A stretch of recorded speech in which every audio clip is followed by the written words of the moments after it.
Magandang araw mga kaibigan. Bigyan natin ngayon ng reaction opinion itong post ng DZRH News. Pahayag ito ni ex-Senate President Franklin Drilon. Ito yung nakikita niyang bilang isang politiko, sabi niya. Ito yung nakita kong tunay na dahilan, malalim na dahilan, bakit biglang nag-resign si Senator Ping Lacson as Blue Ribbon Committee Chairman. Ito. Ang tawag ko dyan, King's Gambit. Parang chess ba? In other words, dahilan kung bakit nagagamit ng mga kasamahan niya doon sa mga nangyayari sa Blue Ribbon Committee ang nagtangkang alisin si Soto. Nagtangkang alisin si Soto kung hindi magre-resign si Ping Lacson. Yan ang aking paningin bilang dating politiko. In other words, to save Soto, magbitiw si Ping Lacson. Wow! Ang galing! So, ito, na-vlog ko na ito kahapon, kagabi, ano. Ano ba? Kasi, hindi ako maniwala na, kasi itong si Senator Ping Lacson, matibay ito eh.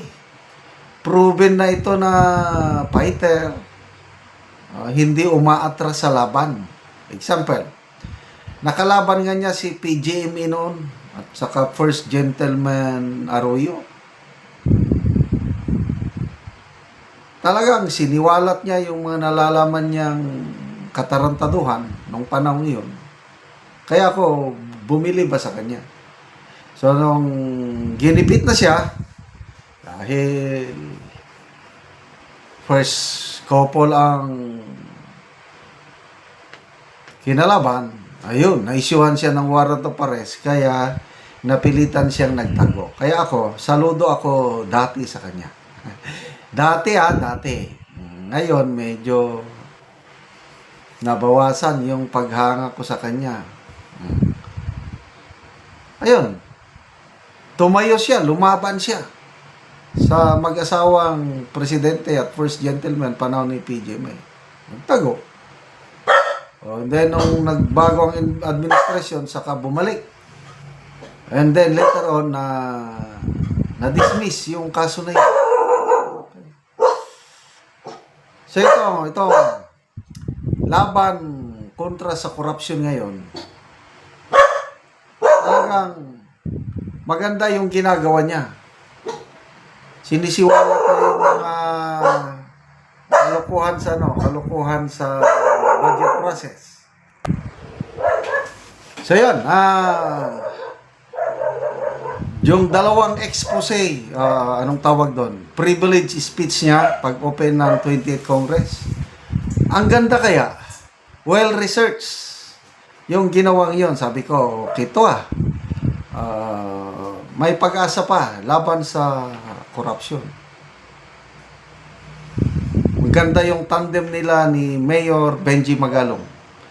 So, sabi nga ng mga PMAers na kaibigan ko, ito yung dalawa, Lacson and Magalong. Ito yung sumisimbolo ng pagkatao ng isang tunay na PMAer. Courage, loyalty, integrity. And I agree. Nasasayangan nga ako kay Senator Lacson dahil biglang nagbago ang ihip ng hangin itong lately na development sa Blue Ribbon Committee hearing, lalo na nung paglabas nung lumabas na si Orly Gutesa, nagbago. So dahil sa pagbabago ng kanyang pag-style o direction, nagreklamo ang kapwa niya senador. At yan na nga, agree ako dito sa King's Gambit analysis ni ex-Senate President, he wants to save Soto. And it appears it worked. Lunes. Tingnan nyo, parang wala, tahimik ang Senado. Parang lumalabas, walang kudita. Epektibo ang King's Gambit. Kanina, nag-press conference na si Senate President Soto at parang siya pa rin. Not unless na may no change in leadership. So ginawa ni Senator Ping Lacson ang dapat niyang gawin para maisalba ang kanyang kaibigang Senate President. Okay ba, di ba? So anyway, moving forward na tayo. Ang next question na dyan is, sino ang papalit na Blue Ribbon Committee Chairman? Hindi pa natin malalaman ngayon kasi sa Miyerkules o Huwebes pa ang caucus ng majority. Pag-iisipan nilang maigi yan kasi nga compromise deal nila na okay, mag-resign Lacson and okay lang kami. Hindi kami kakalas sa majority block. So, ang lumulutang na pangalan, Kiko Pangilinan. Palagay ko, hindi magsilbi. Kasi may mga members sa majority block na sa nakikita ko lang seryoso sila sa pagtugis sa mga salarin sa kontrobersyang itong flood control project. Although, meron din silang nakikita na attempt to cover up. Kaya nagre-reklamo na sila na walang ganyan. Huwag gawing bulag, pipi at bingi ang Senado. Ang Senado, independent tayo. Huwag tayong padidikta. Ay kung nadidiktahan tayo, ay mabuti pa, umalis na kami sa mayorya. Ayun, nabulabog sila. Sige na lang. Huwag kayong alis. Si Ping na lang ang alis. Ayun. So, tumahimik na ang Senado. So, again, sana maibalik ang dating tiwala ng taong bayan kay Senator Ping Lacson sa laban niya sa korupsyon dito sa ating bansa. Kaya salamat mga kaibigan sa inyong pagsubaybay sa ating channel. Nakakatulong kayo ng malaki sa tribong Talandig ng Bukidnon dahil ang income natin sa channel na ito is pantulong natin sa tribo. Namimigay tayo ngayon ng libreng yero at pako sa mga tribo para makapagpatayo sila ng mas maayos nilang tahanan. Panoorin yung video na ito. Tagaan na mo og yero. Salamat kayo. May tagat. Atop na ni sila karon. Ug karon mao na ni ang itsura sa atop sa natagaan na mo og yero. So mga dagko na gid kayo ang buslot. So kuan na gid kayo. Ang ulan, kung mag-ulan, luoy gid sila tungod sa kadako na sa buslot sa ilang atop.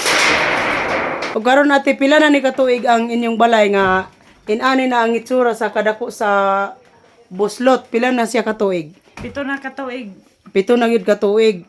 So ngano man nga sa 7 katuig wala gid mo nakapuli og atop nga dagko na mo kayong buslot. Wala mi budget. Naon karon kalisod og budget. Sa kalisod sa panahon karon wala mo'y na budget nga para gid sa inyong pangatop. So karon natagaan na mo mag-atop na mo karon. O makatop na mi karon. Karon, Oo. dagang salamat sa nagatag og sen.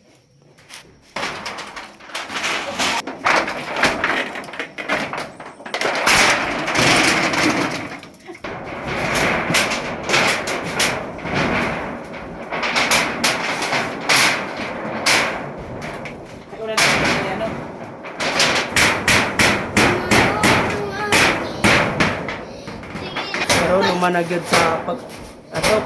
So maayo na gyud nga tan-awon. So nindot na gyud kayo ang atop. So dili na pareha ganina nga kuha na siya kanang buslot. Salamat kayo sa panahon nga hatagan mi og sen. So sa naghatag ni nga salamat mi. Naon na magpadayon ni